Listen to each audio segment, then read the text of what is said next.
दोस्तों, अब तक के हमारे वीडियो में हमने आपको घुटने की गद्दी यानी कि मेनिस्कस टेर के बारे में विस्तृत जानकारी दी हुई है। हमने कई सारे पेशेंट्स मेनिस्कस टेर के ट्रीट किए हुए हैं, जिसमें से कई सारे पेशेंट्स को हमने नॉन ऑपरेटिव ट्रीटमेंट दी हुई है और कई सारे पेशेंट्स को हमने ऑपरेशन किया है। जनरली नॉन ऑपरेटिव ट्रीटमेंट वाले जो भी पेशेंट्स है उनके बारे में तो जो ट्रीटमेंट प्रोटोकॉल है वो एकदम सही होता है, बट ऑपरेटिव ट्रीटमेंट वाले जो भी पेशेंट्स है उनके दिमाग में कई सारे क्वेश्चंस रहते हैं कि मैं जो ऑपरेशन के लिए जा रहा हूँ वो ऑपरेशन सही होगा कि नहीं, मेरे जो डॉक्टर है वो ऑपरेशन के लिए बराबर है कि नहीं, और जो भी उनके दिमाग में एक्स्ट्रा क्वेश्चन रहते हैं वो सभी क्वेश्चंस की हम डिटेल में जानकारी देने की आपको कोशिश करेंगे। वीडियो शुरू करने से पहले मेरी आपसे रिक्वेस्ट रहेगी कि हमारे चैनल को सब्सक्राइब कर दीजिए और आपको वीडियो पसंद आया तो उसको लाइक कर दीजिए और अपने फैमिली मेम्बर्स और फ्रेंड्स के साथ शेयर कीजिए। दोस्तों, सबसे कॉमन क्वेश्चन रहता है कि जो मेरी घुटने की गद्दी फट गई है वो अपने आप हील होगी कि नहीं। दोस्तों, इसके लिए मैं आपको रिक्वेस्ट करूंगा कि आप हमारा मेनिस्कस टेर की सीरीज़ का पहला वीडियो है उसके बारे में अच्छी तरह से फिर से देख ले। जो भी मेनिस्कस का टेर है आपको वो टेर आइदर पेरिफेरल लोकेशन में हो सकता है या सेंट्रल लोकेशन में होता है। जो भी टेर पेरिफेरल लोकेशन में है जिसको हम रेड जोन बोलते हैं, यदि ये टेर छोटे हैं 1 to 3 मिलीमीटर के हैं और इसके साथ साथ आप जो भी घुटने की लोडिंग वाली एक्टिविटीज़ है जैसे नीचे बैठना है, दौड़ना है, चलना है धीरे धीरे, वो सब अवॉइड कर सकते हो, तो ये सब टेर्स है जो पेरिफेरल जोन्स में है, जो रेड जोन में है, वो सब टेर थोड़े लंबे समय बाद 3-4 महीने या 6 महीने बाद ऑटोमेटिक हील हो सकते हैं, क्योंकि ये सब टेर में ब्लड सप्लाई अच्छी तरह से मेंटेन रहता है। बट जो भी टेर है, सेंट्रल टेर्स है, कॉम्प्लेक्स टेर्स है, रेडियल टेर है, बकेट एंडल टेर है, इस प्रकार के टेर, या तो फिर अगर आपके एमआरआई में रिपोर्टिंग किया है कि ग्रेड 3 टेर है, ये सब टेर्स ऑटोमेटिक हील नहीं होते हैं क्योंकि ये टेर में ब्लड सप्लाई कम होता है। तो ये टेर अगर आप में एमआरआई में रिपोर्टिंग किया हुआ है तो जनरली ये टेर ऐसे टेर्स है जिसके लिए ऑपरेशन अनिवार्य है। दोस्तों, आगे बढ़ने से पहले मैं आपको बताना चाहूँगा कि यदि आपको मेनिस्कस टेर की समस्या है तो बेटर है कि आप कोई आपके सिटी में नी एक्सपर्ट सर्जन यानी कि आर्थ्रोस्कोपिस्ट या स्पोर्ट्स इंजरी स्पेशलिस्ट की सलाह ले, क्योंकि वही डॉक्टर है जो आपको अच्छी तरह से गाइड कर पाएंगे कि आपको कौन से प्रकार के ट्रीटमेंट की आवश्यकता है। दूसरा क्वेश्चन जो है जो हमको कॉमनली पेशेंट्स पूछते हैं वो है कि अगर मुझे मेनिस्कस टेर है तो उसकी सर्जरी मुझे कब करवानी चाहिए। आइडियली स्पीकिंग, अगर आपको मेनिस्कस रिपेयर की सलाह दी गई है तो जो भी इंजरी इवेंट है उसके विदिन 3 मंथ्स अगर हम मेनिस्कस रिपेयर करते हैं तो उसको हील होने की संभावना सबसे ज़्यादा रहती है। तो यदि आपको मेनिस्कस रिपेयर की आवश्यकता है, सलाह दी गई है, तो विदिन द इंजरी टाइम आपको 3 मंथ्स में ऑपरेशन करवा लेना चाहिए, जिससे आपको ऑपरेशन का परिणाम, ऑपरेशन का रिजल्ट अच्छी तरह से मिल पाए। इसके अलावा यदि आपको एमआरआई में ग्रेड 3 मेनिस्कस टेर रिपोर्टिंग किया गया है और इसके साथ साथ कॉम्प्लेक्स टेर है, बकेट एंडल टेर है, पेरिफेरल टेर है, वर्टिकल टेर है, यदि हॉरिजॉन्टल टेर है उसके साथ पैरामेनिस्कस सिस्ट एसोसिएटेड है, तो ये सब टेर में आपको कंटिन्यूस बेसिस पे पेन होता रहता है। यदि आपको 2 से 3 महीने से ज़्यादा कंटिन्यूस घुटनों में पेन रहता है, आपके एमआरआई में टेर ऐसे दिखाता है, उसके साथ साथ आपको रूटीन कामकाज में दिक्कत हो रही है, जैसे सीढ़ियाँ चढ़ने उतरने में दिक्कत हो रही है, नीचे बैठ के खड़े होने में आपके घुटने में दर्द हो रहा है, आपको दौड़ने में तकलीफ हो रही है, ये सब तकलीफ के साथ साथ आपको वो पेन के लिए यदि डेली बेसिस पे पेन किलर्स लेने की ज़रूरत पड़ रही है, तो ये सब कंडीशन हमको सजेस्ट करती है कि जो हमारा दर्द है वो ऐसे ही नहीं जाने वाला। और ऐसी सिचुएशन में अगर 2 से 3 महीने के बाद आपके एमआरआई में रिपोर्ट में मेनिस्कस टेर है, आपको कंटिन्यूस प्रॉब्लम हो रही है, तो बेटर है कि उसकी अगर हम ऑपरेशन करेंगे तो उसके परिणाम आपके लिए अच्छे मिलेंगे। तो ये सब सिचुएशन ऐसी है कि ये अगर आपको तकलीफ हो रही है तो आफ्टर 3 to 4 मंथ्स आप ऑपरेशन के लिए रेडी हो सकते हो। इसके बाद क्वेश्चन आता है कि यदि मैं ऑपरेशन नहीं करवाऊँ तो मुझे क्या नुकसान हो सकता है। इसके लिए मैं आपको नी के मॉडल पे समझाना चाहूँगा। आप देख सकते हो कि ये मेरे पास नी का मॉडल है, ये हमारी ऊपर जांघ की हड्डी है, ये नीचे पैर की हड्डी है, दोनों को घुटने के बीच में एक अंदरूनी तरफ और एक बाहर की तरफ ऐसे 2 गद्दी रहती है, राइट। अभी जो भी हमारा घुटने का तरफ का हड्डी का पार्ट है, जैसे कि हमारी जांघ की हड्डी है, उसका घुटने की तरफ का पार्ट ये रहा, और जो हमारे पैर की हड्डी है उसके घुटने की तरफ का पार्ट है, वो दोनों पार्ट पर भगवान ने एक कांच जैसी लीसी परत बनाई हुई है जिसको हम कार्टिलेज या कुर्चा या कवचास्थि के नाम से जानते हैं। ये कार्टिलेज के आवरण की वजह से दोनों हड्डी के बीच में एकदम स्मूथ मूवमेंट होती रहती है। हमारा मेनिस्कस जो है अगर उसमें टेर होता है तो वो जो टेर वाला पार्ट है, सपोज ये हमारा मेनिस्कस का टूटा हुआ पार्ट है, यदि हम इसको इग्नोर करते हैं तो ये मेनिस्कस का टूटा हुआ पार्ट हम जब भी घुटने की मूवमेंट करते हैं, चलते हैं, दौड़ते हैं, सीढ़ियाँ चढ़ते उतरते हैं, तब ये पार्ट ये कार्टिलेज के आवरण को घिसता रहता है और उसी घिसाव की वजह से धीरे धीरे कार्टिलेज के आवरण में गड्ढे पड़ जाते हैं, जिसको हम घुटने का घिसाव या ऑस्टियोआर्थराइटिस के नाम से जानते हैं। तो यदि आपका मेनिस्कस टूटा हुआ है और वो आप उसको लंबे समय तक इग्नोर करते रहते हो, तो ये टूटा हुआ पार्ट अल्टीमेटली कार्टिलेज को इरोड करता रहता है, कार्टिलेज में गड्ढे पड़ जाता है। तो उसी वजह से आपको घुटने का पेन है वो परमानेंट हो सकता है, जिसको हम ऑस्टियोआर्थराइटिस ऑफ नी के नाम से जानते हैं। तो यदि आपको मेनिस्कस टेयर है और उसके लिए आपके डॉक्टर ने आपको ऑपरेशन की सलाह दी गई है, तो आप उससे इग्नोर मत कीजिए, क्योंकि वो इग्नोरेंस आपके घुटने के लिए अच्छा नहीं होगा।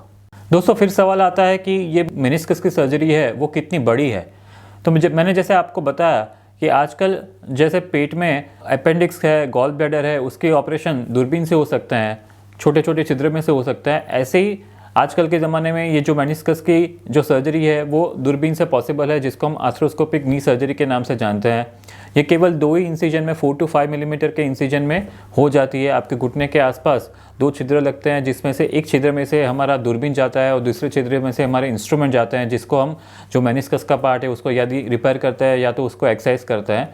तो आजकल के ज़माने में इसको एकदम आर्थ्रोस्कोपिक की होल सर्जरी के नाम से जाना जाता है और ये छोटी सी सर्जरी रहती है, माइनर सी प्रोसीजर्स रहती है।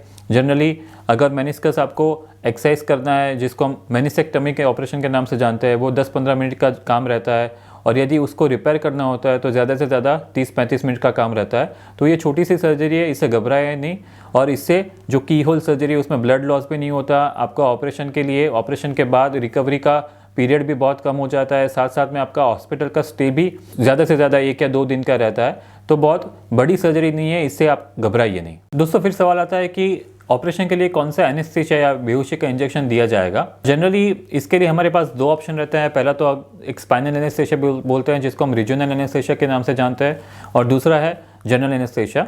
स्पाइनल एनेस्थीसिया में दर्दी के कमर में एक छोटी सी सुई देकर उसमें से जो भी कमर में इंजेक्शन है वहाँ पे बेहोशी वाली दवाई डालकर कमर के नीचे के दोनों पैर बेहोश किए जाते हैं।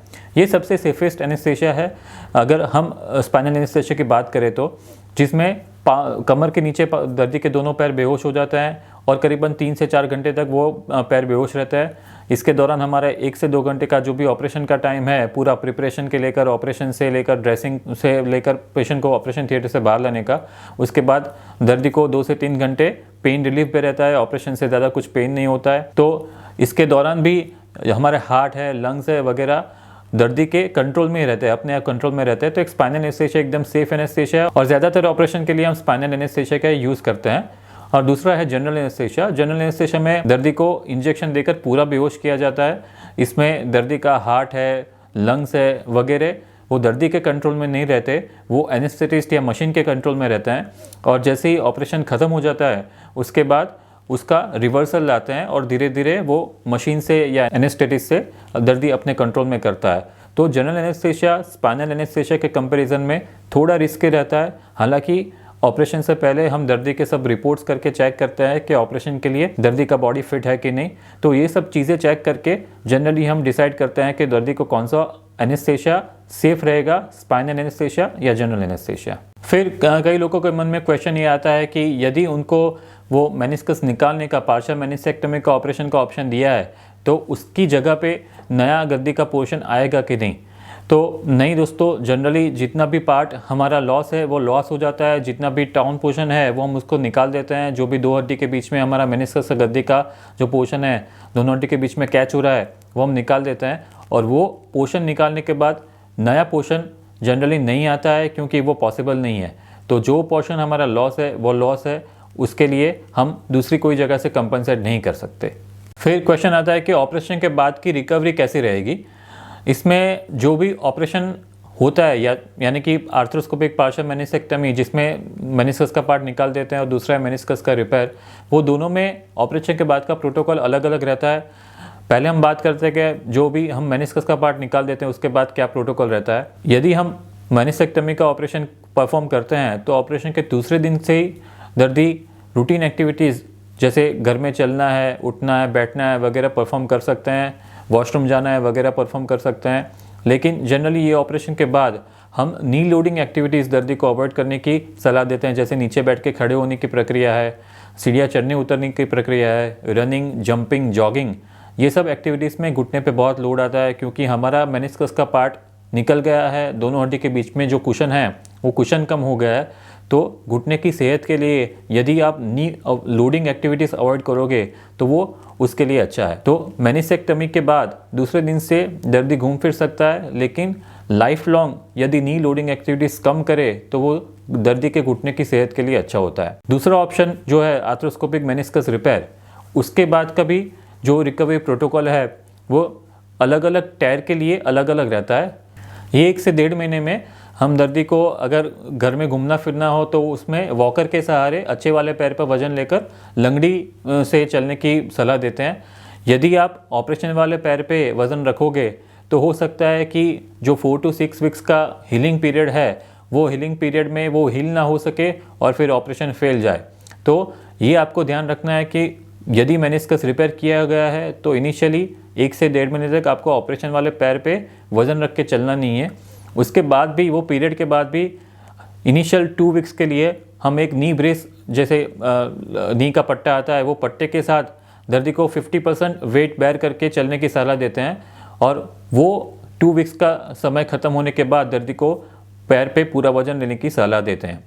यदि दर्दी स्पोर्ट्स में इंटरेस्टेड है, उसको रूटीन एक्टिविटीज़ में नी लोडिंग ज़्यादा लगता है, ये सब दर्दी को हम ऑपरेशन के मीन्स मेनिस्कस रिपेयर के ऑपरेशन के बाद करीबन 6 से 8 महीने के बाद प्रॉपर फिजियोथेरेपी, प्रॉपर रिहेबिलिटेशन करवा के स्पोर्ट्स में वापस लेने की कोशिश करते हैं। फिर क्वेश्चन आता है कि अगर ऑपरेशन मेनिस्कस रिपेयर का होता है तो वो कितना सक्सेसफुल रहता है। ऑपरेशन जो मेनिस्कस रिपेयर रहता है उसके सक्सेस रेट में कई सारे इंडिकेशंस है, कई सारे फैक्टर्स है जो उसके रिजल्ट पे अलग अलग प्रभाव देते हैं।